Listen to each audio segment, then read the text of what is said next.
निर्वाचन आयोग की जिम्मेदारी होती है भारत में इलेक्शंस को कंडक्ट कराना, चुनावी प्रक्रिया को सही और सुचारू रूप से कंडक्ट कराना। ठीक है जी हाँ, एडवोकेट जनरल होता है आदित्य, वो राज्य सरकार का लीगल एडवाइजर होता है। इसके बाद वित्त आयोग, फाइनेंस कमीशन। फाइनेंस कमीशन का काम होता है जितने भी फाइनेंस बिल होते हैं उनको संरक्षित रखना अपने पास।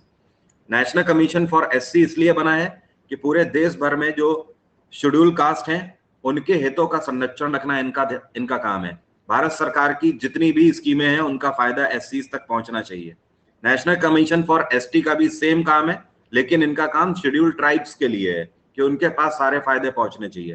नेशनल कमीशन फॉर ओबीसी का भी सेम काम है, लेकिन ओबीसी तक सारी सुविधाएं पहुंचनी चाहिए, ये रिस्पॉन्सिबिलिटी इतनी है।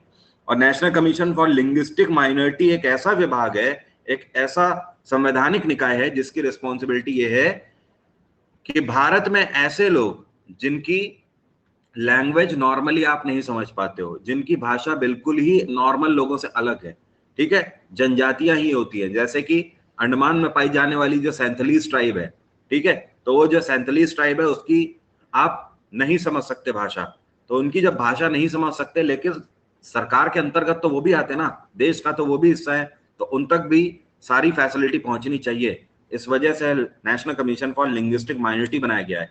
ये इनकी जिम्मेवारी होती है कि उन तक सारी सुविधाएं पहुंचाई जाएं। ठीक है, पॉलिटी में इस बार पढ़ाऊंगा पूरा चैप्टर फिर से।